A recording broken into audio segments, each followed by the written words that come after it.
Hebrew 12 verse 15 display பண்ணும். முதல்ல Hebrew chapter 12 verse 15. ஒருவனும் தேவனுடைய கிருபையை இழந்து போகாதபடிக்கும் யாதொரு கசப்பான வேர் முளை தழும்பி கலக்கம் உண்டாக்குறதினால் அநேகர் தீட்டுப்படாதபடிக்கும். கசப்பை பத்தி பேசுறாங்க.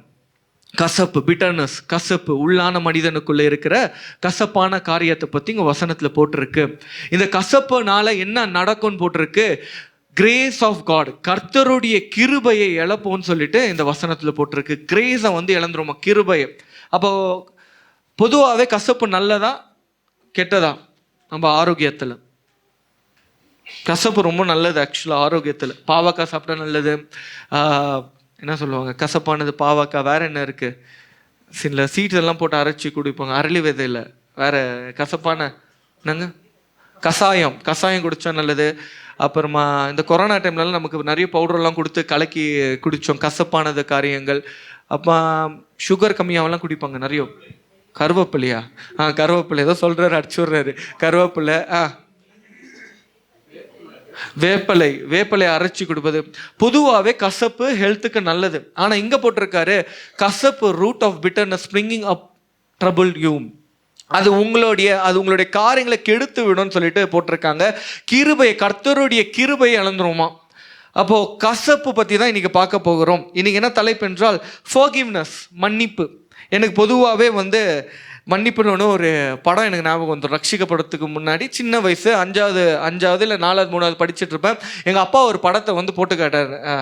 இந்த சன் டிவிலலாம் வரும்ல, இந்திய தொலைக்காட்சிகள் முதல் முறையாக எத்தனை வாட்டி போட்டாலும் அதே வாட்டி தான் முதல் மாதிரின்னு போட்டுருவாங்க, முதல் டைமெண்ட்டு. நல்லா ஆர்வமாக இந்த ரமணான்னு ஒரு படம், ஓகேவா? விஜயகாந்த் வந்து ரமணா தான் நினைக்கிறேன், தப்பு பண்ணவங்களெல்லாம் வந்து அழிச்சிட்டே போவார். இது கிட்ட வந்து நான் சின்ன வயசு, அப்போ 3வதோ 2வதோ, நான் குடும்பமே ரட்சிக்கப்படல. அப்போ பார்த்துட்டு இருந்தோமா, இப்படிலாம் நான் சொல்லணும் இல்லைன்னா தப்பாயிடும்ல. அப்போ என்ன ஆயிடுச்சு, அப்போ அந்த விஜயகாந்த் படத்தை பார்க்குறோம். அதில் அவர் சொல்லுவார், மன்னிப்பு எனக்கு தமிழில் பிடிக்காத வார்த்தை. அப்போ நான் நினைப்பேன், ஓகே அப்போ மன்னிப்பு கேட்குறது தப்பு போல, சாரி கேட்கக்கூடாது போல. இது வந்து பெருசாகி நல்லா காலேஜ் டைமில் கூட எனக்கு நல்ல அந்த டயலாக் வந்து எனக்கு ஞாபகம். மன்னிப்பு, யாரெல்லாம் மன்னிப்பு கேட்டாங்கன்னா, மன்னிப்பு எனக்கு பிடிக்காத வார்த்தை அப்படின்னா மன்னிப்பு கேட்கக்கூடாது. அந்த மன்னிப்புன்ற காரியமே இருக்காது. இப்போ கூட சில பேர் இருப்பாங்களே, சாரி கேட்டுறேன்னா சின்ன பிள்ளைங்களாம் அடி வாங்கினோட சாரி கேட்கவே மாட்டாங்க, பார்த்துருக்கீங்களா? அப்படியே கல் மாதிரி இருப்பாங்க. என் பையன் முன்னெல்லாம் சாரி கேட்பான், இப்போல்லாம் அடி வாங்கினா அப்படியே சாரி கேட்க மாட்டோம். அந்த சாரின்னு வரணும்னா ஒரு எக்ஸ்ட்ரா ஒரு 2 அடிச்சிட்டாக்கா தான். இப்போ அடிக்கவும் கூடாதுன்னு சொல்லிட்டாரு அவர் ஐயா. வந்துட்டு பெரம்புல தான் அடிக்கணுமா? ரொம்ப கஷ்டம் இல்லை பெற்றோர்களுக்கு. என்னென்ன ரூல்ஸ் போட்டாங்க ஐயா, ரொம்ப கஷ்டம். பெரம்புல அடிக்கணுமா, கையில் அடிக்கக்கூடாதான், எல்லாமே பள்ளியை நம்ம மேலே போட்டு விட்டாங்க பேரண்ட்ஸ் மீட்டிங்கில். சரி, அப்போ மன்னிப்பை வந்து கேட்குற சிபோ, ஃபர்கிவ்னஸ், அதை பற்றி தான் இன்னைக்கு பார்க்க போகிறோம். இப்போ வந்து திருப்பிக் கொள்ளலாம். பிலேமோன் முதல்ல இருந்து படிக்க போகிறோம். இந்த சாப்டர் என்ன பேக்ரவுண்ட்னாக்கா, 3 மனுஷங்க இருப்பாங்க. இப்போ நீங்கள் என்ன பார்க்கலாம், 3 மனுஷர்கள். ஒன்று பிலேமோன், இன்னொருத்தர் பேர் வந்து பவுல், இன்னொருத்தர் வந்து ஒன்சிமஸ் தான் நினைக்கிறேன். ஒன்சிமஸ், ஆமாம், பேர் பாருங்க எப்படி இருக்கு. ஓகே, இந்த பிலேமோன்ன்றவர் வந்து ஒரு அதிகாரியாக இருந்தவர், ஒரு தலைவராக இருந்தவர். அவருக்கு கீழே ஒன்சிமஸ்ன்ற ஒரு ஆள் வந்து ஸ்லேவாக, அடிமையாக வாழ்ந்தவர். அவர் என்ன பண்ணுறாரு, இந்த ஒன்சிமஸ்ன்றவர் பிலேமோன் கையில் இருந்து ஏதோ ஒன்று திருடிட்டு போயிடுற, கையிலையோ உங்கள் காரியங்களை வந்து ஏதோ ஒன்று திருடிட்டு ஓடி போயிடுறாரு ஊரை விட்டு. அப்போ பவுலை போய் சந்திக்கிறாரு. பவுலை சந்திச்சு அவரு ரட்சிக்கப்பட்டு, பவுல் என்ன பண்றாருன்னா, பவுல் பிலேமோனுக்கு லெட்டர் எழுதாரு, இது மாதிரி இவரை மன்னித்து விடுங்க. இதுதான் ஸ்டோரி, இதுதான் வந்து ஒரு பேக்ரவுண்ட். இன்னைக்கு அது வசனம் பை வசனம் வந்து நம்ம பார்க்க ஆரம்பிக்கலாம். ஃபர்ஸ்ட் வசனத்தை படிங்க. கிறிஸ்து இயேசுவின் நிமித்தம் கட்டப்பட்டவனாய் இருக்கிற பவுலும் சகோதரனாகிய தீமோத்தியும் எங்களுக்கு பிரியமுள்ளவனும் உடன் வேலையாளுமாய் இருக்கிற பிலேமோனுக்கும். ஓகே, இங்க என்ன போடு, Pavul a prisoner of Christ Jesus and Timothy our brother. இதுக்கு முன்னாடி வர அதிகாரங்கள்லாம் பவுல் அவரை பத்தி எப்படி சொல்லிக்கொள்வார்னா, I am an apostle, நான் வந்து அப்போஸ்தலன் ஆகிய பவுல் அப்படின்னு போடுவார். நீங்கள் கொலோசியன்ஸ்லாம் நீங்கள் பார்த்தீங்கன்னா அப்போஸ்தல ஆகிய பவுல் அப்படின்னா அவருடைய டைட்டில், அவருடைய அத்தாரிட்டியை பற்றி எழுதிட்டு இருப்பார். ஆனால் இந்த வசனத்தில் பார்த்தீங்கன்னா, நான் வந்து கர்த்தருக்காக அடிக்கப்பட்டிருக்கேன், எங்கே இருக்க, பிரிசனுக்குள்ளே இருக்கேன், நான் ஜெயிலில் இருக்கேன் அப்படின்னு போட்டிருக்காங்க. தன்னை தாழ்த்தி கொண்டு எழுதி கொண்டு இருக்கிறாரு. அப்புறமா தீமோத்தியும் கூட இருக்கிறாராம். யாருக்கு எழுதுறாரு? பிலோமோனுக்கு எழுதுறாரு. ஒரு லெட்டர் எழுதுறாரு. இப்போ எப்படி வாட்ஸ்அப் மெசேஜ் அனுப்புவோம், ஹாய் எப்படி இருக்கீங்க அப்படின்னு, அதே போல இவர் ஒரு லெட்டரை எழுதுறாரு. அடுத்தது படிக்க ஆரம்பிக்கலாம். பிரியமுள்ள அப்பியாளுக்கும் எங்கள் உடன் போர் சேவகனாகிய அர்க்கிப்புவுக்கும் உம்முடைய வீட்டிலே கூடி வருகிற சபைக்கும் எழுதுகிறதாவது. ஓகே, இந்த லெட்டர் யாருக்கு எழுதுறாங்கன்னாக்கா பிலோமனுக்கு எழுதுறாங்க. அவங்க கூட வந்து பிலவட் அஃபியா அப்படின்னா ஹிஸ்ட்ரியில் என்னன்றாங்கன்னா அந்த அப்பியான்றவங்க பிலோமனோட மனைவியாக இருக்கலாம்.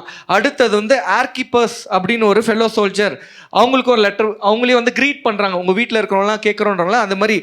எங்கள் சர்ச் வந்து ஒரு வீட்டுக்குள்ளே நடக்குது. ஆர்கிப்பஸ் வந்து கொலேஷன்ஸில் நீங்கள் பார்த்தீங்கன்னா அவர் ஒரு ஊழியத்தில் வந்து இருந்திருக்கிறார் கொலேஷன்ஸில்.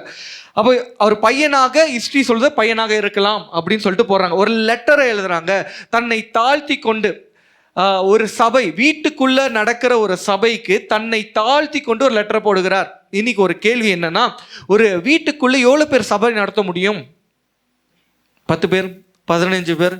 நம்ம மதிக்க கூட மாட்டோம். ஒரு வீட்டில் சபை நடந்துடுச்சுன்னா மதிக்க கூட மாட்டோம். என்னடா எவ்வளோ கூட்டம் வராங்க. இன்னைக்கு நம்மளுடைய மதிப்பு மரியாதை எல்லாமே வந்து மெகா சர்ச்சஸார்களா இல்லை பெரிய ஆத்துமா, எத்தனை ஆத்துமா வருகிறது, ஒரு கூடிகைக்கு நம்ம வந்த கூட எத்தனை பேர் வராங்க, அப்படிதான் நம்மளுடைய மதிப்பு மரியாதை இருக்கும். அப்போ இவ்வளோ பெரிய ஊழியக்காரர் தன்னை தாழ்த்தி கொண்டு அவங்க வீட்டில் இருக்கிற சபை, ரோமன்ஸ் அந்த ஃபர்ஸ்ட் செஞ்சுரியில் வந்து இந்த மாதிரி சபையெல்லாம் இருக்காங்க. வீட்டுக்குள்ளே தான் சபை நடக்குமா? ஃபர்ஸ்ட் செஞ்சுரிக்குள்ளே, முதலாவது செஞ்சுரினா முதலாவது நூற்றாண்டில் வீட்டுக்குள்ளே தான் நடக்குமா? அப்போ என்னது ஒரு லெட்டரை போடுறாரு. அப்போ 3வது படிங்க. நம்முடைய பிதாவாகிய தேவனாலும் கர்த்தராகிய இயேசு கிறிஸ்துவினாலும் உங்களுக்கு கிருபையும் சமாதானமும் உண்டாவதாக. மூல இங்க என்ன போற? Grace to you and peace from God of father and Lord Jesus Christ. அப்ப கிருபைன்னு ஒன்று இருக்கு, சமாதானம்னு ஒன்று இருக்கு. ரெண்டுமே கனெக்டடா இருக்கு. அந்த லெட்டர்ல போற கிருபையும் சமாதானமும் பிதா இடத்துல இருக்கிறபடி கிரேஸ் டு யூ உங்களுக்கு அது இருக்கட்டும் சொல்லிட்டு லெட்டர்ல போட்டுட்டு இருக்காரு. அவ்வளோ பெரிய ஊழியக்காரர் தன்னை தாழ்த்தி கொண்டு போற லெட்டர். அடுத்தது படிங்க. கர்த்தராகிய இயேசுவினிடத்திலும் எல்லா பரிசுத்தவான்களிடத்திலும் உள்ள உம்முடைய அன்பையும் உம்முடைய விசுவாசத்தையும் நான் கேள்விப்பட்டு. ஓகே, 4 படிச்சிங்களா? I thank my God making mention of always in my prayers. என்னுடைய ஜபத்தில் உங்களை வந்து நான் எப்பொழுதுமே நினைத்து கொண்டு இருக்கிறேன். அப்போ பவுல் என்பவர் வந்து, பால் என்றவர் எப்பொழுதுமே ஒரு ஜபிக்கிற மனுஷனாக இருக்கார். அங்கே போட்டிருக்காரு making mention of you always in my prayers. அப்போ ஊழியக்காரர், இப்போ இந்த பிலேமோன் யாருனாக்கா இவர் மூலியமாக தான் ரட்சிக்கப்பட்டிருக்காரு, பவுல் மூலியமாக தான் ரட்சிக்கப்பட்டிருக்காரு. அவரை எப்பொழுதுமே ஜபத்தில் நினைவு கூறுகிறாராம். இன்னைக்கு கேள்வி என்னன்னாக்கா, போன வாரம் நம்ம கேட்டோம், who is your companion, who is your friend. நிறைய பேர் சொன்னாங்க, சின்ன பசங்க சொன்னாங்க, ஸ்டீவன் சொன்னாங்க, இவங்கன்னு சொன்னாங்க, சில பேர் மனைவி நாங்க, நட்பு நாங்க, ரைட்டு, எல்லாமே ரைட்டா. உண்மையாகவே ஜெபித்து இருக்கிறீங்களா? யாருக்குன்னா ஒரு ஊழியக்காரருக்காக நீங்க ஜெபித்து இருக்கீங்க, ஒரு வேளை சபையில் இருக்கிற ஊழியக்காரருக்காக நீங்க நினைவு கூர்ந்து ஜெபிக்கிறீங்களா? பவுல் எப்பொழுதுமே அவருடைய பேரை சொல்லி ஜெபம் பண்றான். ஜெபம்னா என்ன? ஒரு அரவர், ஆண்டவரை ஆசீர்வதிங்க, அதில் நினைவு, ஆண்டவரை பாதுகாத்து கொள்ளுங்க, பெருமூச்சு விடுவது, கண்ணீர் ஒரு சிட்டு சிந்துவது, அவங்களை ஆசீர்வதிங்க ஆண்டவரே, அதுவும் ஒரு ஜெபம் தான். அவர் போட்டிருக்காரு, I thank God my God making mention of you always in my prayer. எப்பொழுதுமே அதை சொல்றாராம். அப்போ ஸ்பிரிச்சுவல் சன்ஸுக்கும் ஸ்பிரிச்சுவல் ஃபாதருக்குள்ள ஒரு கனெக்ஷன் இருக்கு அதுக்குள்ள.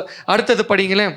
என் ஜெபங்களில் உம்மை நினைத்து எப்பொழுதும் என் தேவனுக்கு ஸ்தோத்திரம் செய்து உங்களில் உள்ள சகல நன்மைகளும் தெரியப்படுகிறதினாலே உம்முடைய விசுவாசத்தின் அந்யோன்யம் கிறிஸ்து இயேசுவுக்காக பயன்பட வேண்டும் என்று வேண்டுதல் செய்கிறேன். ஓகே, இது வரைக்கும் வர சப்ஜெக்ட் வந்து ஒரு பயங்கரமான மேட்டர். ஏன்னா ஒருத்தருடைய மன்னிப்புக்காக கடிதத்தை எழுதுறாரு. ஆனால் அவரோட ரெப்ரசன்டேஷன் நீங்க பாத்தீங்கன்னா, நீ நல்லவன், நீங்க நல்லது பண்ணிட்டு இருக்கீங்க, உங்களுடைய அன்பு பெரிதாக இருக்கு, விசுவாசத்துல நீங்க விளந்திருக்கீங்க, இங்க வந்து ஆண்டருக்காக நிறைய காரியங்களை பண்ணிட்டு இருக்கீங்க, இப்படி எல்லாம் லெட்டர் போட்டுருக்காங்க. அப்படியே என்ன சொல்றது, இது வந்து பக்கெட் பிடிக்கிற மாதிரி இல்லை, இருக்கிறதாகவே வந்து எழுதிட்டு இருக்காரு அந்த கடிதத்தை. அடுத்தது படிங்க. சகோதரனே, பரிசுத்தவான்களுடைய உள்ளங்கள் உம்மாலே இளைப்பாறினபடியால் உம்முடைய அன்பினாலே மிகுந்த சந்தோஷமும் ஆறுதலும் அடைந்திருக்கிறோம். ஆகையால் பவுலாகிய நான் முதிர் வயதுள்ளவனாகவும் இயேசு கிறிஸ்துவின் நிமித்தம் இப்பொழுது கட்டப்பட்டவனாகவும் இருக்கிறபடியால். 6 படிச்சுட்டு இருக்கீங்க, 6 படிங்க. உங்களில் உள்ள சகல நன்மைகளும் தெரியப்படுகிறதினாலே உம்முடைய விசுவாசத்தின் அந்யோன்யம் கிறிஸ்து இயேசுவுக்காக பயன்பட வேண்டும் என்று வேண்டுதல் செய்கிறேன். இங்க இங்கிலீஷ்ல எப்படியா போடுறது? that the sharing of your faith may become effective by acknowledgement of every good thing which is in you in Christ Jesus. இவர் நிறைய நன்மையான காரியங்கள் பண்ணுகிறாராம், நிறைய காரியங்கள் பண்றாராம், செயின்ஸ்க்கு நல்லது பண்றாராம், அன்பா இருக்காராம், விசுவாசத்துல பலப்படுத்துறாங்க, எல்லாமே கருதான். அப்போ இந்த ஊழியக்காரர் என்ன பண்றாரு? நன்மையான காரியங்களை பண்ணிட்டு இருக்காரு. பிலமோன் நல்ல நல்ல காரியங்களை. அப்போ ரட்சிக்கப்பட்ட உடனே என்னென்ன காரியங்கள் இருக்குமா? ஆவிக்குரிய தகப்பன்களை கவனிப்பது, சயின்ஸ்களை கவனிப்பது, ஊழியக்காரர்களை கவனிப்பது. இன்னைக்கு ஒரு வேளை இந்த பொசிஷன் நம்ம இருந்தோம்னு வச்சுக்கலேன், நம்ம போட்டிருப்போம் சோ அண்ட் சோ அப்போஸ்டல். நான் ஒருத்தர் வந்து கேட்டேன், உங்கள் பேர் என்னன்னு கேட்டேன். நான் உனக்கு சொல்லியிருக்கேன்னு நினைக்கிறேன். அந்த அம்மா திடீர்னு இல்லை, I am pastor so and so அப்படின்னா பாஸ்டரு பேரை போட்டாங்க. இந்த காலம் அப்படி கரப்ட் ஆயிடுச்சு. பேரை சொன்னாக்கா, இப்போ உங்க சுந்தர் பேர், வாட் இஸ் யுவர் நேம்? ஐ ஆம் மிக்சர் ஹேண்டலிங் சுந்தர் அப்படின்னா எப்படி இருக்கும்? நான் மிக்சர் ஹேண்டில் பண்றேன், அதனால சுந்தர். நான் பேரை தானே கேட்டேன். அப்போ இன்னைக்கு வந்து ப்ராஃபெட், எவாஞ்சலிஸ்ட், இன்னும் என்ன இருக்கு, பாஸ்டர், இது டைட்டலாக அப்படி ஒட்டி கொள்ளுகுது. பேரை கேட்டாவே ஐ எம் பாஸ்டர், ஐ ஆம் ப்ராஃபெட், ஐ ஆம் எவாஞ்சலிஸ்ட். அது கூட அது பின்னாடி வந்து எப்படி வந்தோம், நான் எத்தனை வருஷம் ஆண்டவர் பேசினாரு, எப்படி நான் நடத்தப்பட்டேன். நீங்கள் சும்மா இப்படி கேட்டு பாருங்களேன், கடன்னு ஒரு ஹிஸ்ட்ரியே வந்துடும். 15 வருஷமா நான் ஆண்டவர் நடத்தினாரு, 20 வருஷமா ஆண்டவர். ஆனால் இங்கே குறிப்பாக என்ன போட்டிருக்கேன்னா, நான் வந்து கர்த்தருக்குள்ள சிறைப்பட்டு இருக்கிறேன். அப்போஸ்தல் நடவடிக்கை, அந்த அப்போஸ்தல்ன்ற பேரை கூட டிசைக்னேஷனை கூட ஒரு யூஸே பண்ணல. ஸ்தானத்தை தன்னை தாழ்த்தி கொள்கிறார். அதுதான் பவுலோடைய கேரக்டர். அப்புறம் பிலோமன் என்ன பண்ற, எல்லாரையும் கவனிக்கிறாரு, அன்புனால இருக்கிறாரு. அப்போ இவர் சொல்றாரு, அவருடைய ஸ்பிரிச்சுவல் ஃபாதரு, நீ இதெல்லாம் பண்ற, ஆனா இது எல்லாமே கர்த்தர்னால உண்டாகுது அப்படி நீ நினைச்சு அக்னாலேஜ் பண்ணினா இது எஃபெக்டிவா இருக்கும். அப்படின்னா நமக்கு வந்த எல்லா காரியங்களும், கொடுக்கிற எல்லா காரியங்களும், பண்ணுகிற எல்லா காரியங்களும் கர்த்தர்னால உண்டாக்கப்பட்டது. என்னுடைய திறமைனால, என்னுடைய நாலேஜ்னால, என்னுடைய கம்யூனிகேஷனால அல்ல, எல்லா காரியங்களும் கர்த்தர்னால உண்டாக்கப்பட்டது நினைக்கணுமா, அப்பதான் அது கனி கொடுக்கும். அடுத்தது படிக்க ஆரம்பிங்களேன். 7வது வசனம், சகோதரனே, பரிசுத்தவான்களுடைய உள்ளங்கள் உம்மாலே இளைப்பாறினபடியால் உம்முடைய அன்பினாலே மிகுந்த சந்தோஷமும் ஆறுதலும் அடைந்திருக்கிறோம்.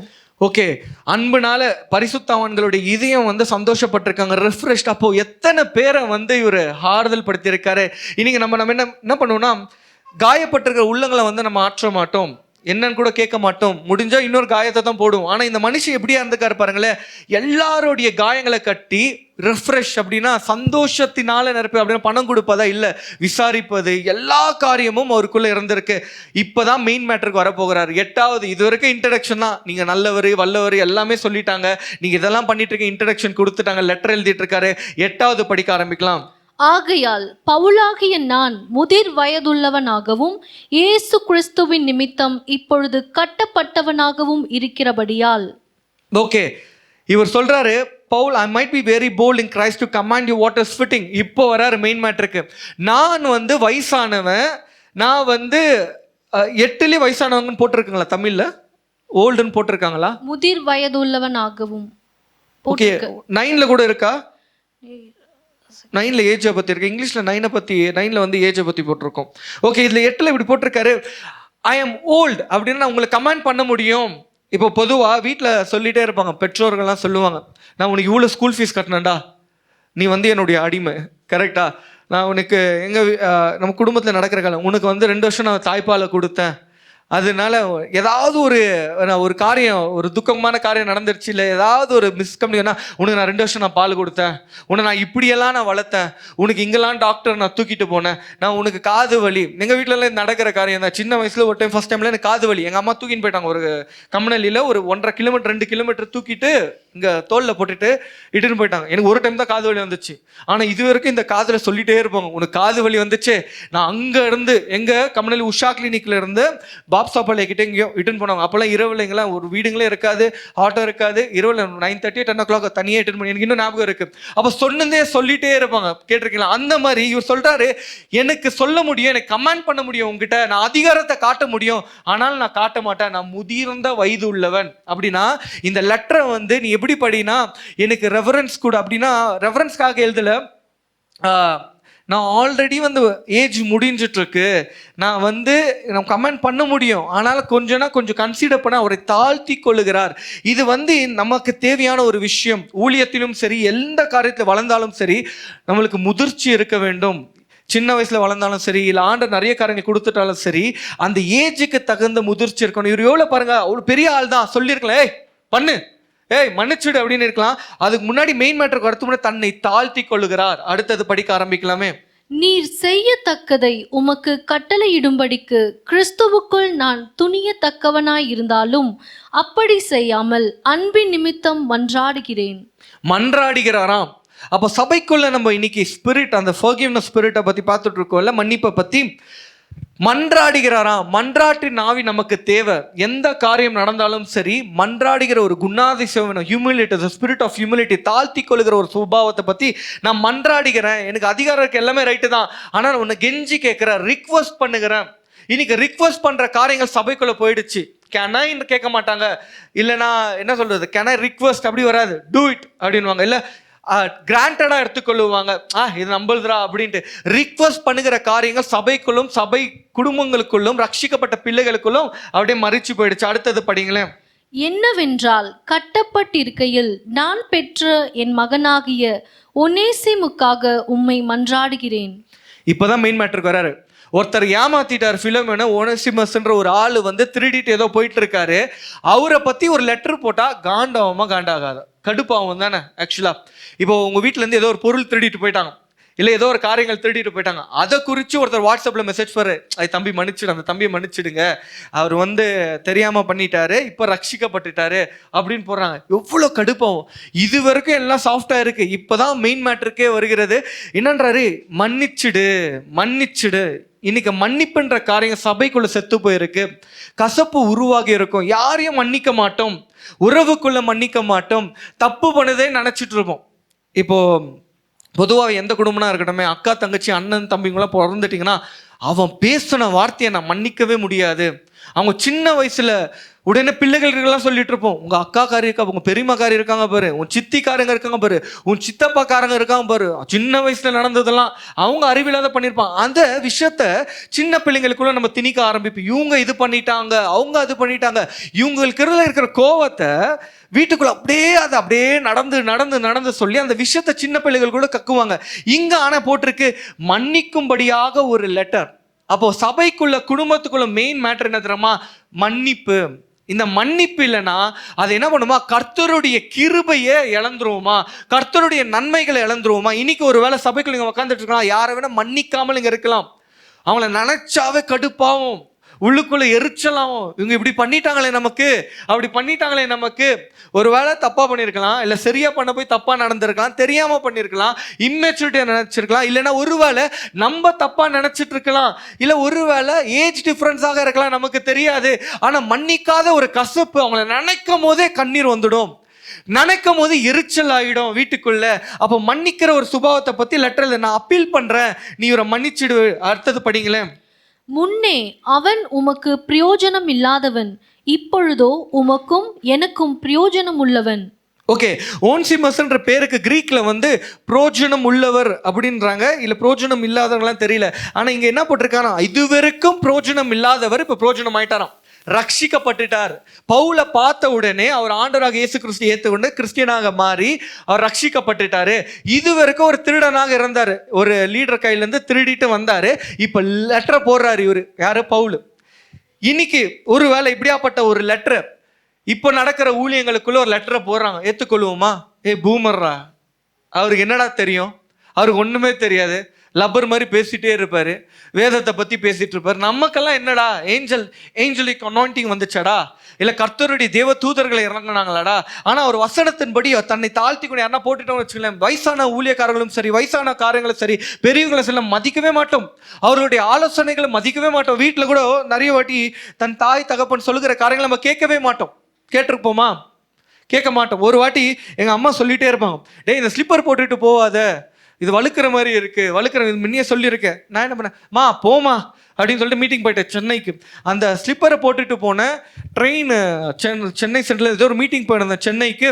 அந்த லோக்கல் ட்ரெயினை நான் ஏறணும். அப்போ என்ன பண்ணேன், மழை தண்ணி என்ன தெரியல, பிடிச்சி ஏறுற ஸ்லிப் ஆயிடுச்சு. ஒரே நிமிஷம் தான் என் உயிர் போக, என்னுடைய மண் அந்த பிளாட்ஃபார்மில் வந்து இடிஞ்சு போயிருக்கும். அந்த லோக்கல் ட்ரெயின் ஏறும் போதோ நான் வந்து ஒரு மீட்டிங் போயிருந்தேன், அங்கே பிரேக் கொடுக்கும் போதோ எங்களோட ரிலேஷனை பார்க்க போயிட்டு இருந்தேன். அப்போ நினச்சேன், பெற்றோருடைய பேச்சை எதுக்கு மதிக்கணும், எதுக்கு கேட்கணும். எங்கள் அம்மா சொல்லிட்டே இருப்பாங்க, செருப்பு தெரிஞ்சு போயிருக்கடா, விழுந்துருவேன். ஆனால் நமக்கு எப்படி இருக்கோம்னாக்கா, இது அராத்துடா, இது அறுவடா, கேட்டிருக்கா, இது மொக்கடா, நமக்கு எதுக்கு இதெல்லாம் தேவை, அப்படியே பிளேடாக தோணும். ஆனால் படம் போது தெரியும். உண்மையாக சொல்கிறேன், என்னோட இதயங்கள்லாம் கலங்கிடுச்சு, அப்படியே கட கட கடன்னு ஆயிடுச்சு. ஐயோ உயிர் போயிட்டு இருக்குமே. ஒரே செகண்ட் தான், ஃபோட்டோ தான் திரும்பி வந்திருக்கும் வீட்டுக்கு, இல்லை பணம் தான் திரும்பி வந்திருக்கும். ஒரே ஒரு மீறுதல். அப்போ நினச்சேன், வயசானவங்களோட பேச்சை இப்பவும் ஒரு மாதிரி இருக்கலாம், ஆனா கண்டிப்பாக கீழ்ப்படிஞ்சுதான் ஆகணும். என்ன சொல்றாங்க பெற்றோர்கள், என்ன சொல்றாங்க வயசானவர்கள், என்ன சொல்றாங்க, வயசானவங்க பேச்சு ஆலோசனையே மறக்காதீங்க. அப்போ இந்த ஊழியக்காரருடைய பேச்சு, ஒருவேளை இந்த காலத்து ஊழியக்காரங்க இருந்து பவுல் லெட்டர் போட்டிருந்தா, யோ என்ன பண்ற, வாட்ஸ்அப் ட்ரெண்டுக்கு போயிட்டோம், லைவ் ஸ்ட்ரீமிங் நம்ம போயிட்டோம், நீங்க பார்த்தாக்கா இன்னும் லெட்டரை போடுறீங்க, கிரேஸ்ன்றீங்க, பீஸ்ன்றீங்க, இதெல்லாம் இன்னைக்கு வந்து பழகினவங்களே வந்து பெரிய ஆட்கள் ஆயிட்டோம்னா கண்டுக்க மாட்டோம். கால் மேல காலை போட்டுதான் நம்ம உட்காருவோம். ஏன்னா சிறுமியா இருக்கிற நாட்களை நம்ம மறந்துடுவோம். கர்த்தர் ஒரு உயர்வை கொடுத்துட்ட அப்புறம் கீழே இருக்கிறவங்க நம்ம பார்க்க மாட்டோம். ஒருவேளை உதாரணத்துக்கு சொல்றேன், நானும் என் நண்பரும் வந்து இங்க இருக்கோம்னு வச்சுப்போங்களேன், இல்லை யாரோ ஒரு உதாரணத்துக்கு சுந்தர் எடுத்துப்போம். சுந்தரம் நானும் வந்து இங்க பழகிட்டு இருக்கோம். இப்போ ஏழை, நானும் ஏழை, அவரும் ஏழை. சுந்தர் பணக்காரர் ஆயிடுறாரு, ஒரே நாள் பணக்காரர், கோடீஸ்வரனா ஆயிடுறாரு. சுந்தர் எப்படின்னா, வாட்ச் வாட் யூ வாட்ச், நேரம் மனசுல, ஏண்டா இங்கே தான் மிக்சர் ஆப்ரேட் பண்ணிட்டு இருந்தேன், இங்கே தான் கேபிள் எல்லாம் பிடுங்க தெரியாமல் போட்டுட்டு இருந்தேன், இது சொல்லி கொடுத்து நான் மியூட்டு கூட பட்டன் நமக்கு தெரியாது, ஹூ ஆர் யூன்னு வரான். பார்த்தீங்களா? அப்போ பெருசானாலும் இவருனால தான் ரட்சிக்கப்பட்டார், பிலமோன்றவர் இவரால தான் ரட்சிக்கப்பட்டார். ஆனால் அந்த மென்டாலிட்டியை லெட்டர் போட்டு அவர் கீழ்ப்படிவார்னு ஒரு விசுவாசத்தோட ஒரு லெட்டர் போடுகிறார். இன்னைக்கு இந்த ஆட்டிடியூட் நமக்கு வேணும். எவ்வளவாக உயரத்துக்குள்ள போனாலும் நம்ம எங்க இருந்து வந்தோம் அந்த ரூட்டை வந்து மறக்கவே கூடாது. அப்போ இந்த என்ன பண்றாரு, இந்த பிதான்ற இந்த ஃபாதரு பவுல்ன்ற ஒரு தகப்பன், ஆவிக்குரிய தகப்பன், அவருக்கு லெட்டர் போடுறாரு. அடுத்தது படிங்களேன், 12வது வசனம். அவனை நான் உம்மிடத்திற்கு அனுப்புகிறேன், என் உள்ளம் போல் இருக்கிற அவனை நீர் ஏற்றுக்கொள்ளும். திருடனுக்கு பத்தி இவ்வளோ பேச்சு, என் இதயத்தை போல இருக்கிற என் மகனை நான் அனுப்புறேன். எப்படி சூடிரமா ஆகாதா? நம்ம ஒரு வேளை நமக்கு நிறைய கஷ்டங்களை கொடுத்துட்டு இங்கேருந்து போனவங்க இல்லை இப்படி லெட்டர் போட்டால் எப்படி இருக்கும், இப்போ ரட்சிக்கப்பட்டாங்க, ஆண்டரை ஏற்றணும், செம்ம கடுப்பாகும். இங்கே அப்படிதான், என் பிள்ளை என்னுடைய இதயத்தை புரிஞ்சு கொண்ட மகனன் போட்டிருக்கு. அடுத்தது படிங்களேன். சுவிசேஷத்தின் நிமித்தம் கட்டப்பட்டிருக்கிற எனக்கு ஊழியம் செய்யும்படிக்கு உமக்கு பதிலாக அவனை என்னிடத்தில் வைத்து கொள்ள வேண்டும் என்றிருந்தேன். இதுதான், you should not take it for granted. எதுவுமே டேக் இட் ஃபார் கிராண்டடாக கூடாது. இங்கே பாருங்க, ஒரு பெர்மிஷன் லெட்டர் போடுறாரு. எனக்கு இந்த மனுஷனை வைத்து கொள்ள வேண்டும்னு ஆசை, எனக்கு வைக்கணும்னு ஆசை எனக்குள்ள, ஆனால் நான் அனுப்பி வைக்கிறேன். இவரை வந்து இவன் ஹார்ட்டை போல எனக்கு இருக்கிறான். 14 படிங்களேன். ஆனாலும் நீர் செய்யும் நன்மையை கட்டாயத்தினால் அல்ல, மனப்பூர்வமாய் செய்யத்தக்கதாக நான் உம்முடைய சம்மதி இல்லாமல் ஒன்றும் செய்ய எனக்கு மனதில்லை. இவ்வளோ பெரிய தகப்பன் அவரை பார்த்து கேட்கிறாரு, உன்னுடைய சம்மதம் இல்லாம இந்த மனுஷனை நான் வைத்து கொள்ள மாட்டேன். இன்னைக்கு ஒரு வேலை இப்படியாப்பட்ட ஒரு நபர், சரி நம்ம யார் சுந்தரை எடுத்துக்கணும், அதுதான் என்ன சொல்றது, ஒரு நல்ல பீஸு. சுந்தர் வந்து திருடிட்டு போயிட்டாரு, மிக்சர் கேபிள் திருடிட்டு போயிட்டாரு. யார் வீட்டுக்கு அனுப்பிச்சிடலாம், முத்து வீட்டுக்கு அனுப்பிச்சிடலாமா, முத்து வீட்டுக்கு போயிட்டார். முத்து லெட்டர் போடுறாரு எனக்கு. அப்போ அவர் திருடன் இப்போ சரியாயிட்டாரு. எனக்கு ஃபர்ஸ்டே கடுப்பாக இருக்கும். அவர் என்னோட இதயத்தை போல நான் வச்சுக்கொள்ளான்னு இருந்தேன், ஆனாலும் வந்து உன் பர்மிஷன் இல்லாம. இது எவ்வளோ ஒரு அக்கௌண்டபிலிட்டி பாருங்க.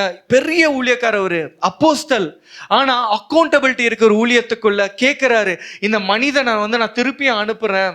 இன்னைக்கு இது சபைக்குள்ள நடப்பது கிடையாது, சபைக்குள்ள ஆத்மங்களுக்குள்ள நடப்பது கிடையாது. ஒவ்வொரு ஊழியங்களுக்குள்ள மிஸ் அண்டர்ஸ்டாண்டிங், ஒவ்வொரு குடும்பத்துக்குள்ள மிஸ் அண்டர்ஸ்டாண்டிங் வருதுன்னா மற்றவங்களுடைய பொருள்களை நம்ம திருடிக் கொள்ளுவோம், மற்றவங்களுடைய மருமகளை திருடிக் கொள்வோம், மற்றவங்களுடைய மாப்பிள்ளைகளை திருடிக் கொள்வோம், மற்றவங்களுடைய தாய் தகப்பனை திருடிக் கொள்வோம். பெர்மிஷனே கேட்க மாட்டோம். கேனாய், நான் பண்ணட்டுமா, இதை நான் பண்ணலாமா, இதை நான் கேட்கட்டுமா, யோசிக்கவே மாட்டாங்க.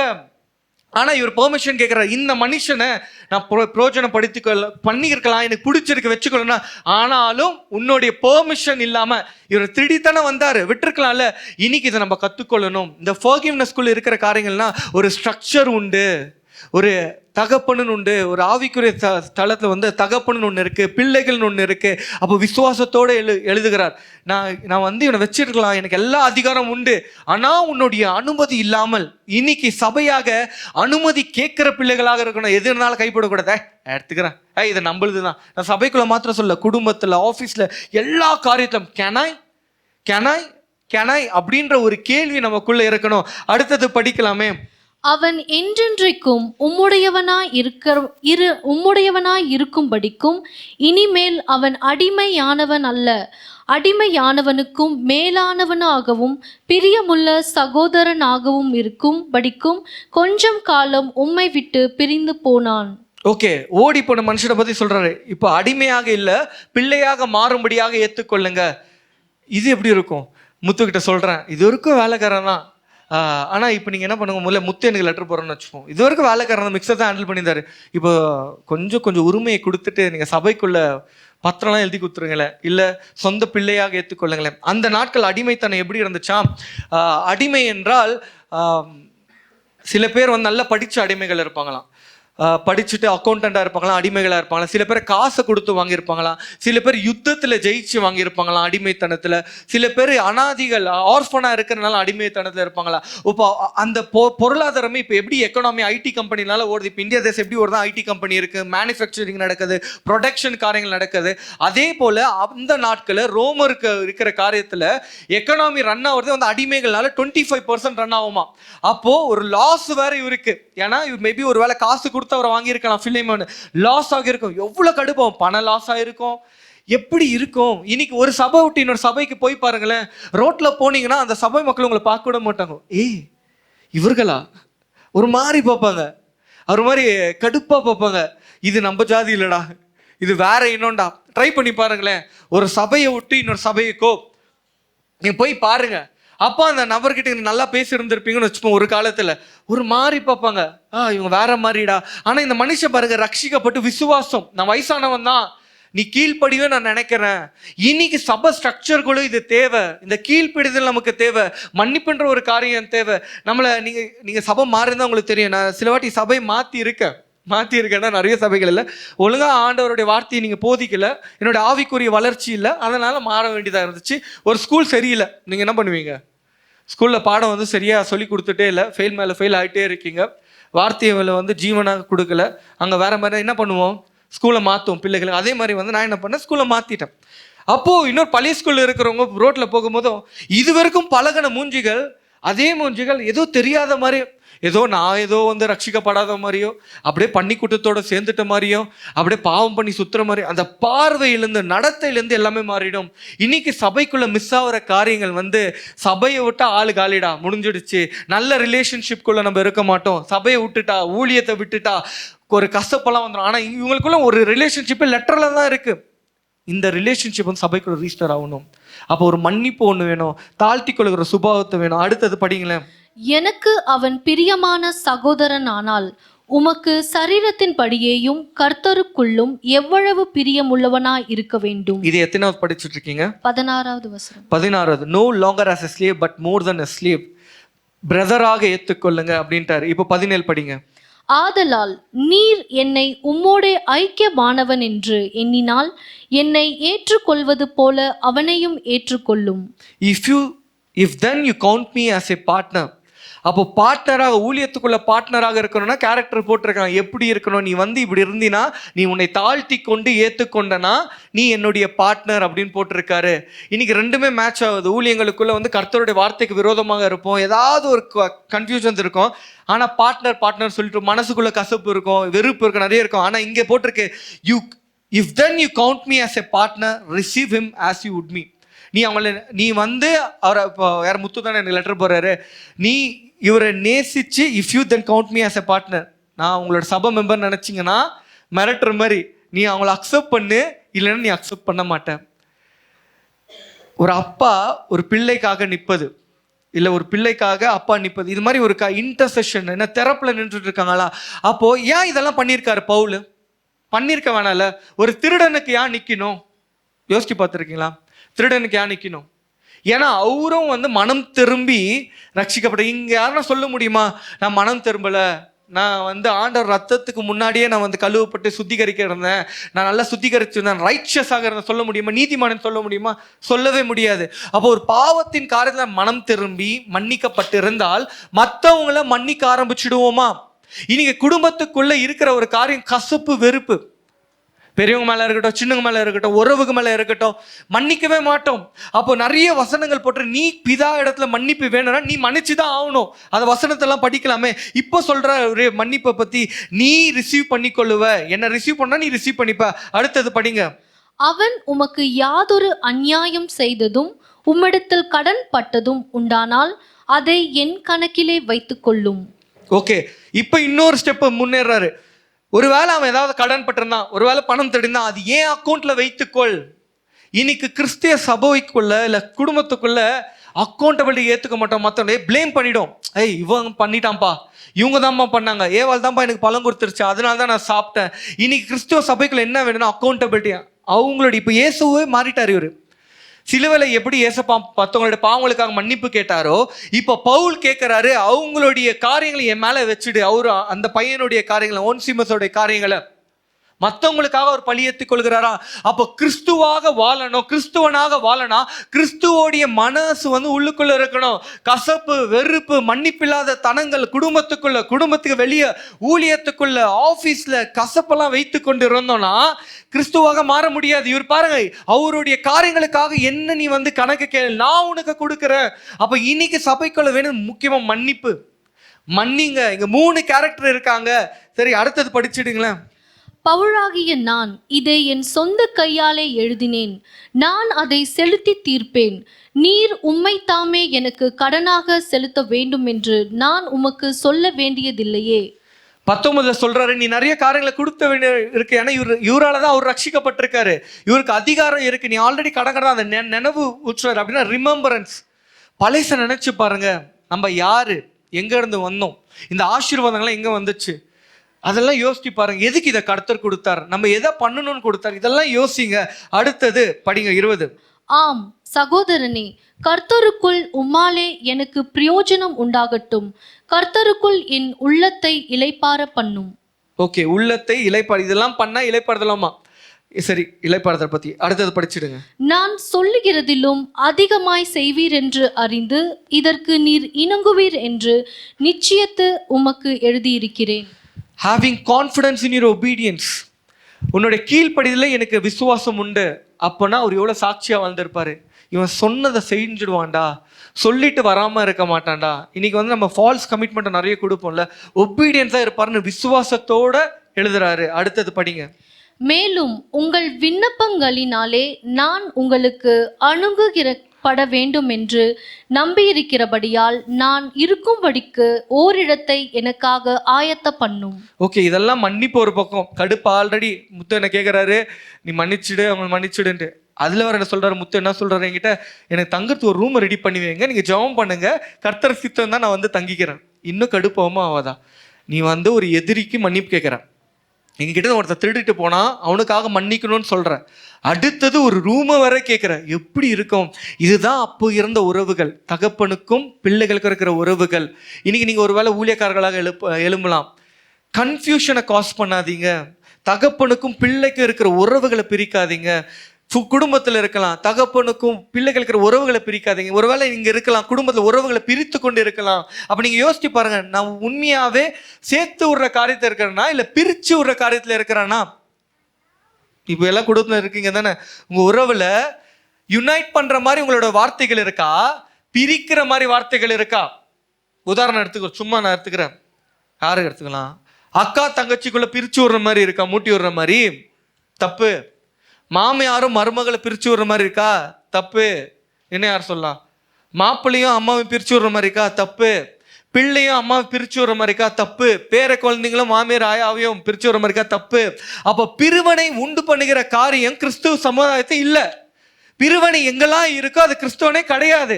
இன்னும் வசனங்கள்லாம் படிக்க ஆரம்பிக்கலாமா? எபேசியஸ் 4:32 படிக்கலாம். படிச்சிட்டோமா அது? இல்ல, எபேசியஸ் 4:32. ஒருவருக்கொருவர் தயவாயும் மன உருக்கமாயும் இருந்து கிறிஸ்துவுக்குள் தேவன் உங்களுக்கு மன்னித்தது போல நீங்களும் ஒருவருக்கொருவர் மன்னியுங்கள். ஒருவர் கிறிஸ்து நம்மளை மன்னித்தது போலவே. ஓகேவா? அதுவும் நோட் பண்ணிக்கொள்ளுங்க. அடுத்தது கொலோசியன்ஸ் 3:13. Colossians chapter 3:13. ஒருவரை ஒருவர் தாங்கி ஒருவர் பேரில் ஒருவருக்கு குறைபாடு உண்டானால் கிறிஸ்து உங்களுக்கு மன்னித்தது போல ஒருவருக்கொருவர் மன்னியுங்கள். ஒருவர் தாங்கணுமா? இன்னைக்கு குடும்பத்துக்குள்ள தாங்கிட்டு இருக்குமா? இன்னைக்கு உங்களுடைய ஹார்ட்டை செக் பண்ணி பார்த்துக்கொள்ளலாம். முதலாவது உங்களுடைய புருஷனுடைய தவறுகளை தாங்கிக் கொள்கிறீங்களா? நிறைய பேர் அந்த குடும்ப மீட்டிங் என் வீட்டுக்கே பேசுன மாதிரி இருந்துச்சு, என் வீட்டுக்கு என்ன பிரச்சனைனா வந்தவங்க கீழ்ப்படுறது கிடையாது, எனக்கு தான் அக்செப்ட் பண்ணல. பக்கத்தில் இருக்கவங்க எல்லாரும் நான் பின்னாடி இருந்து பார்க்குறேன், சொல்கிறவங்களாம் அப்படி பார்க்குறாங்க. புருஷன் மூஞ்சி 2 பேரும் ஒன்றா கோத்து விட்டுட்டோமா, பக்கத்தில் உட்கார வச்சிட்டோமா, மூஞ்சி திருப்பியே பார்க்குறாங்க, பார்த்துட்டே இருக்காங்க. எனக்கு பின்னாடி காமெடி இருந்துச்சு. நானும் அப்பப்போ என் மனைவியை பார்த்தேன் அந்த மாதிரி. ஒருவர் அந்த மிஸ்டேக் அக்செப்ட் பண்ண மாட்டோம், அதை தாங்கிக்கொள்ளும். அங்கே போட்டு பேரிங் ஒன் ஆனது ஒருவர் தாங்கிக் கொள்ளணுமா. இன்னைக்கு இன்னொன்று சொல்லலாமா, உங்களுடைய மாமியார்களுடைய பாரத்தை தாங்கி கொண்டீர்களா, மாமியாருடைய சுமைகளை தாங்கி கொண்டீங்களா? இது வந்து கேட்கறதுக்கு ஒரு மாதிரி என்ன, நான் எதுக்கு தாங்கணும் ஆயாக்கு? இங்கே போட்டிருக்காரு ஊழியக்காரன், நான் ஏஜ் ஆயிட்டேன், நீ இந்த லெட்டரை வந்து கொஞ்சம் பாரு ரெஃபரண்ட் அப்படி அவளை தாழ்த்தி கொண்டு கேட்குறாரு.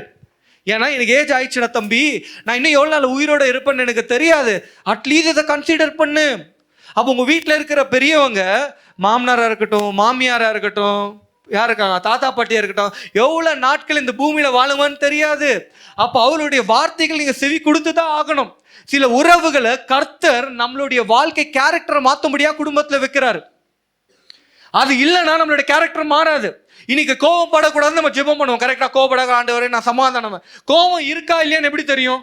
யாராவது கோவப்படுத்தணும். சில வாட்டி நான் வந்து சாந்தமாக இருவேன், திடீர்னு நம்ம தேவதூதர் சுந்தர் வந்து என்னை டென்ஷன் பண்ணி விட்டுருவார் சபைக்குள்ள. அப்படியே நெஞ்சரிச்சலுங்க வந்துடும். அப்போதான் யோசிப்பேன், உள்ள இன்னும் குப்பகுதுரா. யாராவது ஒருத்தர் இருப்பாங்க, அப்ப இருக்கணும். அப்ப பரலோகத்துக்கு போனோம்னாக்கா நம்மளுடைய குணங்கள் மாறப்படணும்னா யாராவது குத்திட்டே இருக்கணும். அந்த குத்தப்படாமல் ஐயோ குத்திட்டே இருக்கணும், விலகிட்டே இருக்கணும்னா நம்மளுடைய கேரக்டர் மாறாம பரலோகத்துக்கு போக முடியாது. அங்க போட்டிருக்கிறது, நீங்க மன்னிச்சிங்கன்னா பிதா மன்னிப்பது போல நீங்களும் மன்னிக்கணும். மன்னிப்பை பத்தி போட்டிருக்க. அப்போ ஒருவேளை நம்ம மன்னிக்கலனா நம்மளுடைய பாவங்கள் மன்னிக்கப்படாது, நம்ம கர்த்தர்கிட்ட கேட்கிற காரியங்கள் நடக்காது. அப்போ மன்னிப்பு கேட்கணும், ஆண்டவர்கிட்டயும் கேட்கணும், பிறர்கிட்டயும் கேட்கணும். கரெக்டா ஆயிடுச்சு. எந்த ஒரு எடுத்த மாமனார் மாமியார் பிள்ளைகளை மன்னித்திருக்கீங்களா? பிள்ளைகளை மன்னிச்சிருக்கீங்களா? சரி மன்னிச்சிருக்கலாம். சரி பிள்ளைகளை அப்பா அம்மா மன்னிச்சிட்டிங்களா?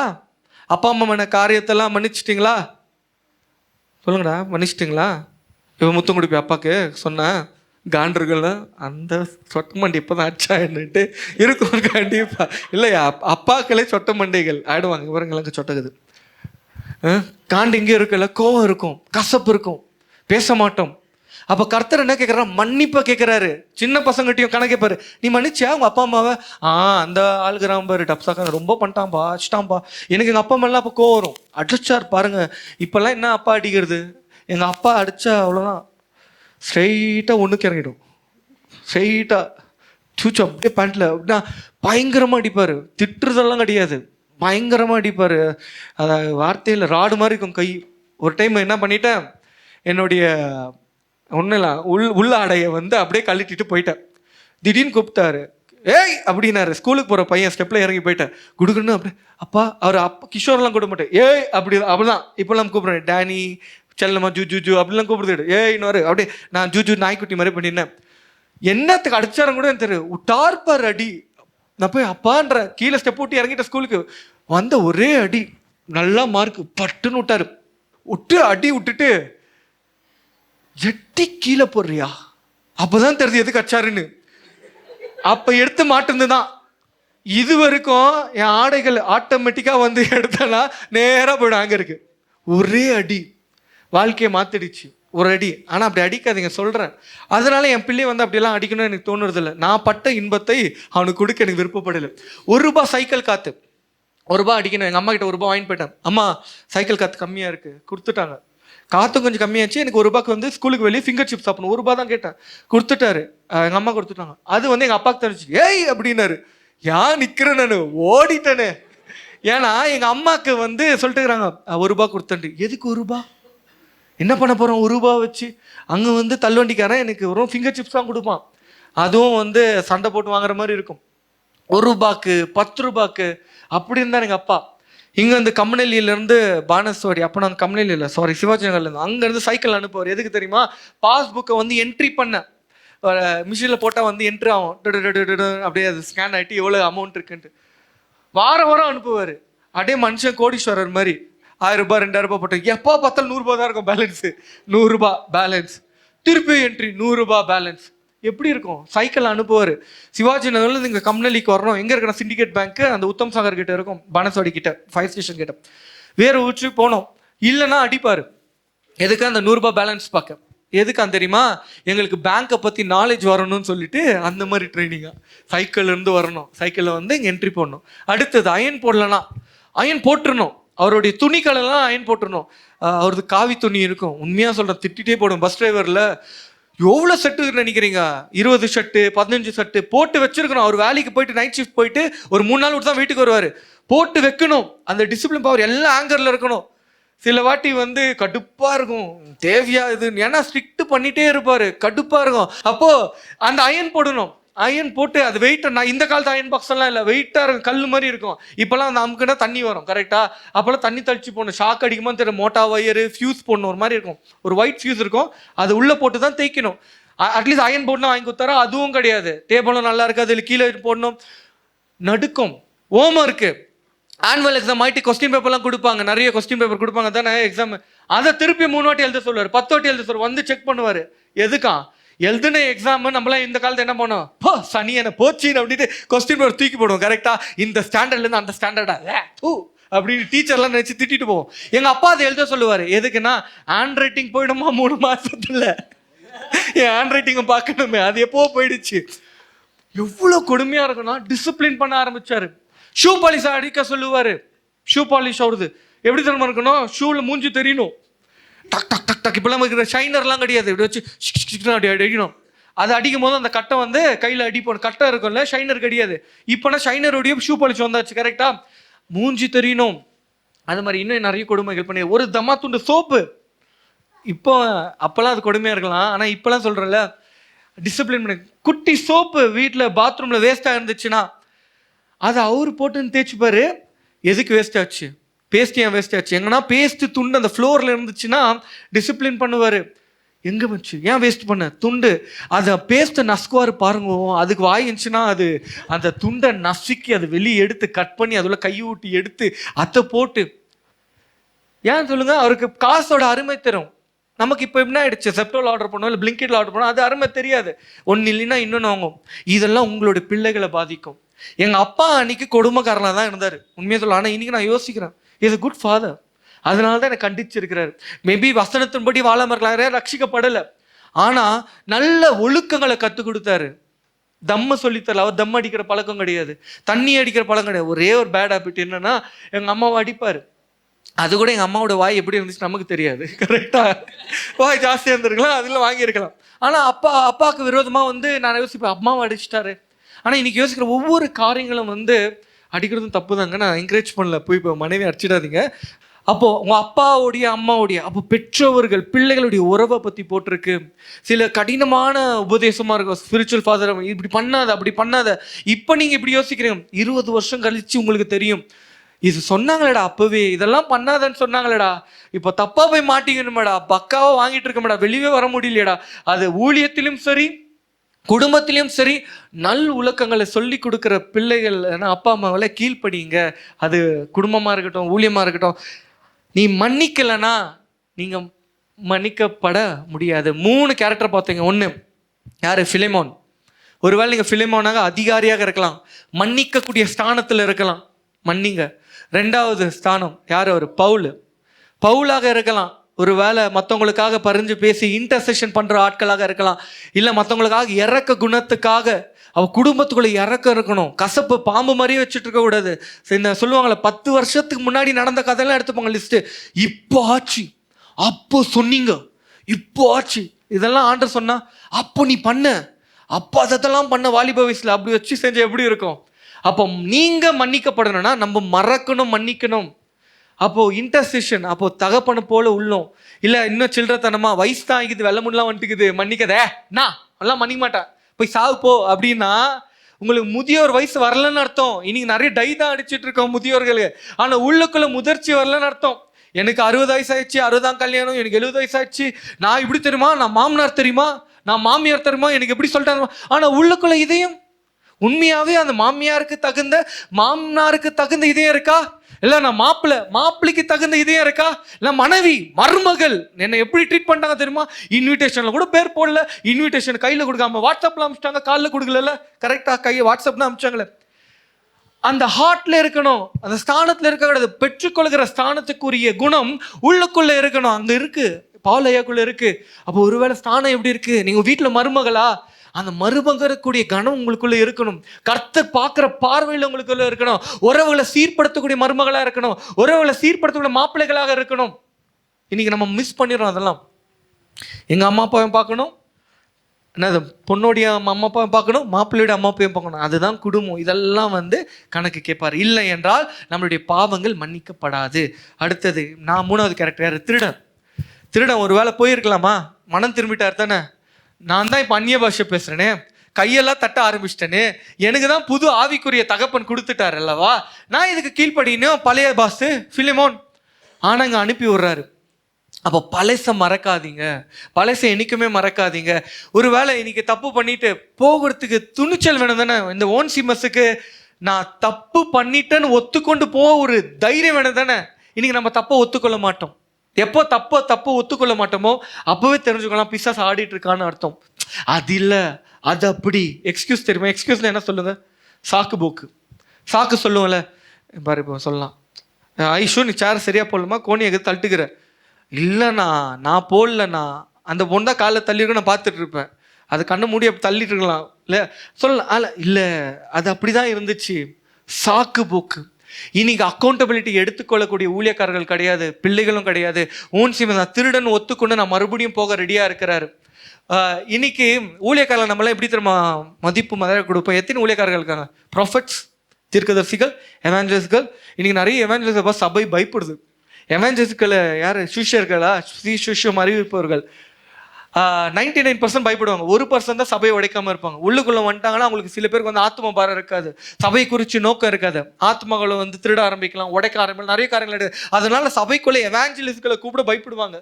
அந்த ஸ்தானத்தை பார்த்தாலும் ஐயோ எவாஞ்சலிஸ்டா அப்படின்னு ஒரு பயம் இருக்கும். தீர்க்கதரிசிகள் நம்ம இன்னைக்கு எப்படி நம்ம எல்லாரையும் முக்கியத்துவம் கொடுக்குறோம்? இவர்கள் எப்படியாக இருக்கிறார்கள்? இவர்கள் ஆண்டுக்குள்ள என்ன பார்க்குறாங்க, என்ன பார்த்தாங்க? நாங்கள் ஒரு மீட்டிங் போயிருந்தோம், ஒரு நல்ல பிரபலமான மீட்டிங்கு, வாலிப நாட்களில் போனோம். அன்னைக்கு வர வேண்டிய முக்கியமான ஸ்பீக்கர் வரல, நல்ல ஊழியக்காரர், ஓகேவா, அவர் வரல. அவர் வராது எங்களுக்கு ஃபுல்லு துக்கமாயிடுச்சு. ஏன்னா அவர் எங்களுக்கு ஆவிக்குரிய தகப்பன், அவருடைய அசிஸ்டன்ட் நல்ல வசனத்தை கொடுக்குறாரு, ஆனாலும் எங்கள் காதில் போல. ஏன் தெரியுமா? எங்களுக்கு அந்த ஆவிக்குரிய தகப்பன்னு ஒருத்தர் இருக்காருல்ல, அந்த மூத்த ஊழியக்கார், அவரு அன்னைக்கு வசனத்தை கொடுக்கும்போது எங்களுக்கு பிடிக்கும்.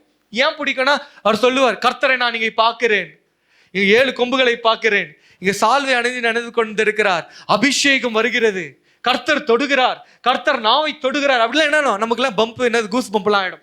ஆனா உண்மையாவே கர்த்தருடைய வசனத்தை அன்னைக்கு புட்டு வச்சுட்டு போனார் ஒருத்தர்.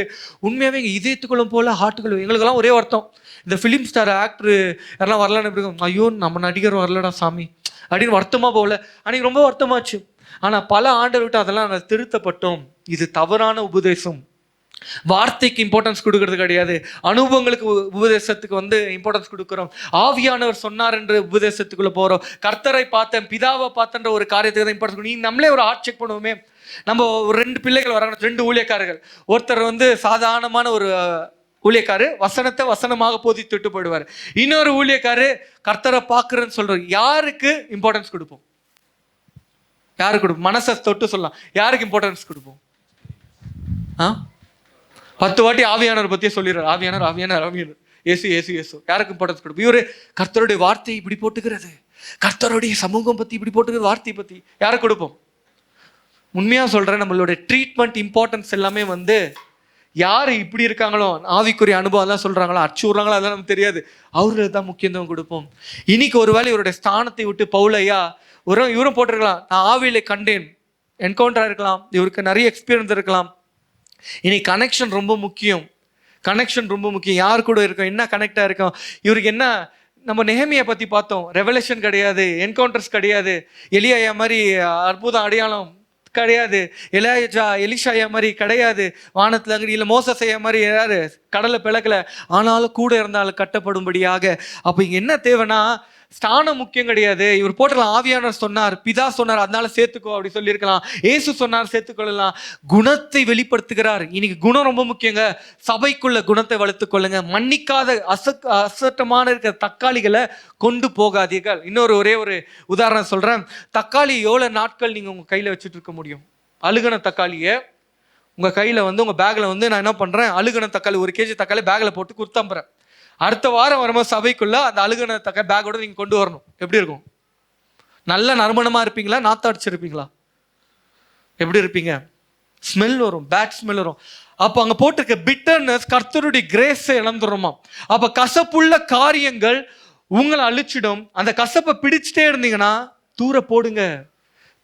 அது யார் மேலான இருக்கலாம். உங்களுக்கு அநீதி பண்ணியிருக்கலாம், சின்ன வயசுல நடந்த அநீதியாக இருக்கலாம், பெற்றோர்கள் பண்ணியிருக்கலாம், பிள்ளைகள் பண்ணியிருக்கலாம், உறவுகள் பண்ணியிருக்கலாம், உங்களை மோசம் பண்ணியிருக்கலாம், நாசப்படுத்திருக்கலாம். மன்னிச்சிடுங்க. ஆனா விலகிருங்க. ஒருவேளை திருப்பியும் மன்னிச்சுட்டு அவங்க கூட போகும்போதும் ஒரு வேளை கர்த்தர்கிட்ட அந்த உறவை பிரிக்கிறாங்கன்னா அது வேணாம். ஆனா உறவுகளை பிரிக்கிற மாதிரி நீங்க இருக்காதீங்க. ரீகன்சலேஷன் இதுல போட்டிருக்க அந்த சாப்டர்ல ரீகன்சலேஷனை பத்தி போட்டிருக்க. சமரசம். இன்னைக்கு சமரசம் யாரும் பண்ணுவதில்லை. பிரிச்சு விட்டா ஜாலி, டிவைட் அண்ட் ரூல். 2 பேரை பிரிச்சு விட்டோன்னா 3வது பேருக்கு சந்தோஷம். அடுத்தது மன்னிப்பை பத்தி போட்டிருக்கோம், ஹியூமிலிட்டி பத்தி போட்டிருக்கோம் இந்த சாப்டர்ல. Forgiveness, reconciliation, transformation. அப்புறமா சகோதரன், ஏற்ற தாழ்வில சகோதரன் என்று ஏற்றுக்கொள்கிற ஒரு காரியம். இன்னைக்கு ஒரு வேளை நீங்க யாராவது கசப்போடு இங்க வந்திருக்கலாம், இல்லை மன்னிப்பு இல்லாத. இதுல இருந்து நமக்கு விடுதலை கண்டிப்பா வேணும். இந்த கசப்பு வெறுப்பெல்லாம் வைத்து கொண்டு இருந்தோம்னா வியாதியில பாதிக்கப்பட்டு விடுவோம். வியாதி உள்ளுக்குள்ள இருக்கும், டிப்ரெஷன் நிறைய ஆயிடும், டென்ஷன் நிறைய ஆயிடும், ஆன்சைட்டி நிறைய இருக்கும். நமக்கு வர வேண்டிய கர்த்தருடைய நன்மைகளை இழந்து விடும். மன்னிச்சிடுங்க, பிறரையும் மன்னிச்சிடுங்க. இன்னொன்று உங்களை மன்னிங்க. ஃபர்ஸ்ட் நம்மள கர்த்தருக்குள்ள மன்னித்துக் கொள்ளுங்க. நான் கர்த்தர் ரத்தத்தினால சுத்திகரிக்கப்பட்டவன், ஐயோ நான் பாவின் அப்படியே சுத்தாத. அதுக்கு நான் துணிகரமா ஊழியம் பண்ண சொல்லல. நீங்க ஆக்டிவ் சின்ல இருக்கீங்களா, அடுங்க பாஸ். ஊழியம் என்பது ஒரு யூடியூபர்ல இல்ல. ஊழியம் என்பது ஒரு என்ன சொல்லுது, வேற என்ன இருக்கு, ஸ்டேஜ் மினிஸ்ட்ரி கிடையாது.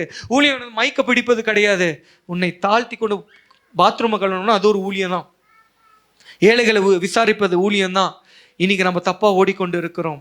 இதெல்லாம் அந்த ஃபாதர்ஸ் பண்ணல. நான் உன்னை யூடியூப்ல பார்த்தேன், உன்னை இதுல பார்த்தேன் அப்படின்னு ஃபாதர் அங்கே போய் எழுதல. உன்னுடைய குணாது நீ செயின்ஸ்க்கெல்லாம் நல்ல ஹார்ட் இளைப்பாறுதலை கொடுத்தடா, அதெல்லாம் நான் பார்த்துட்டு இருக்கேன். அப்போ ஒரு தகப்பன் உங்களை பார்த்து சந்தோஷப்படணும்னா நீ மற்றவங்களுக்கு இளைப்பாதல் கொடுப்பத, யூடியூப்ல எவ்வளோ லைக்ஸ் போச்சு, வியூஸ் போச்சுன்னு பார்த்து தகப்பனுங்க ஹாப்பி படலை. நீ மற்ற செயின்ஸ்களை, மற்றவங்களுக்கு அன்பை காட்டின, மற்றவங்களுக்கு விசுவாசத்தை கொடுத்த, இளைப்பாதலை நீ கொடுத்த, மற்றவங்களோட இதயோட காயங்களை நீ கட்டின, அந்த மாதிரி இருக்கணும். 1 to 1. அப்படி இருக்கும் போது உங்களுடைய தகப்பன்மார்கள் சந்தோஷப்படுவார்கள். உங்களுடைய மாமியார் மாப்பிள்ளை என்னது வேற ஒரு மாமனார் சந்தோஷப்படுவாங்க. நீங்க உங்களுடைய இதயங்களை கட்டும் போதோ அங்க யோசிப்போம், என் குடும்பத்தை கட்டுறாளா இவ, வந்திருக்கா பாரு, மருமகளடா, பொண்ணுடா. இன்னைக்கு நிறைய வாட்டி மற்றவங்கள தான் பாயிண்ட் பண்ணுவோம். நம்ம யாரு, உள்ளுக்குள்ள என்ன கரைகள் உண்டு, குடும்பத்தில் நம்ம என்ன அசிங்கங்கள் பண்ணோம், என் மாமியாருக்கு விரோதம் நம்ம என்ன பண்ணோம், என்ன குப்பை இருக்கு, என் மருமகளுக்கு விரோதமா நான் என்ன பண்ணேன், என் பிள்ளைகளுக்கு விரோதமா நான் என்ன பண்ணேன், என் உறவுகளுக்கு விரோதமா என்ன பண்ணேன். உறவு என்பது ஒரே டைம் தான். அங்க போட்டுக்கார் பவுல், ஐ ஆம் ஏஜ்ட். இன்னொரு வாட்டி உன் தகப்பன் நீ பாப்பே எனக்கு தெரியாது. இந்த லெட்டர் போயிடுறதுக்குள்ள, அது வாட்ஸ்அப் லெட்டர் கிடையாது. ஒரு லெட்டரு இந்தியாவுக்குள்ள இன்லேண்ட் லெட்டர் அமிச்சோம்லாம் 1 வாரம் எடுக்கும், 6 நாட்கள் எடுக்கும், 10 நாள்லாம் எடுக்கும். வேலூர்ல இருந்து போவாங்க எங்க ஆயா, எப்படி இருக்கீங்க அப்படி லெட்டர் போடுவாங்க. 10 நாள்லாம் ஒட்டு வரும், கேட்டுக்கிட்ட தொங்கிட்டு இருக்கும். அப்போ இவர் லெட்டர் போட்டு அக்னாலஜ்மெண்ட் வருமானு கூட தெரியாது. செத்துருவனேன்ற ஒரு பயம், எனக்கு வயசாயிருக்கு, இந்த லெட்டர் கொஞ்ச நாள் முக்கியத்துவம் கொடு. அப்போ குடும்பத்துக்குள்ள யார் எப்படி வயசாகும்னு சொல்ல முடியாது. அந்த வயசுக்கு கொஞ்ச நாள் முக்கியத்துவம் கொடுங்க. காத்தை போல மறந்துடுவாங்க. இனி நிறைய வாட்டி நம்ம சொல்லிட்டு இருக்கோம், மன்னிச்சிடுங்க, மறங்க, உறவுகளை இணைக்கிற காரியங்களை பண்ணுங்க. அது ஆண்டவர் ரொம்ப சந்தோஷப்படுவார். ஒருவேளை 10 வருஷத்துக்கு நீங்க யோசிக்கலாம், அப்போ கீழ்ப்படியில இப்போனா கீழ்ப்படினா அது உறவு இருக்காதே. உறவு இருக்கும் போது தான் உங்களுடைய கேரக்டரை டியூன் பண்ணுவாங்க. சில வாட்டி கர்த்தர் குத்திட்டு இருக்கக்கூடிய காரியங்கள் மாமியார் மூலியமா இருக்கலாம். ஒருவேளை மருமகளா இருக்கீங்க, மாமியார் பற்றி நினைச்சு ரொம்ப வருத்தமா இருக்கீங்கன்னு நினைச்சுக்கோங்களேன். வருத்தப்படாதீங்க, அது உங்களுக்கு வைத்திருக்கிற ஒரு முள்ளு. ஓகேவா?